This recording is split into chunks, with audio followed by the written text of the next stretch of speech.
Hola, som el Josep Vilaldares de l'Institut Ferran Tallada i venim a presentar-nos al concurs Jo tinc la paraula. Venim a parlar sobre la vergonya d'expressar-te davant de molta gent. Bàsicament, la por a parlar en públic. Hi ha gent que té por a moltes coses. A la foscor, a les aranyes, fins i tot quan la mare et treu la xancla.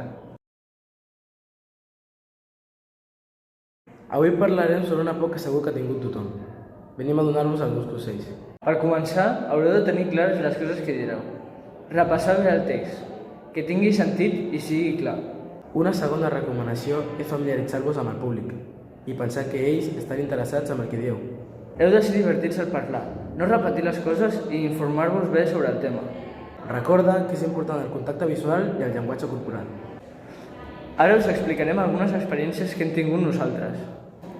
Jo una vegada vaig anar a cantar amb l'escola i em tocava fer un discurs individualment. Em vaig avergonyir tant que no se m'entenia res, no sabia pronunciar ninguna paraula i me'n vaig entrebacar molt. I tu, Josep, tens alguna anècdota? Doncs mira, ara se'm venia en cap una anècdota. Una vegada que estava en un campionat vaig quedar segon i havíem de dir un discurs. Estava tan avergonyit que em vaig quedar en blanc i no vaig dir res del discurs que tenia pensat.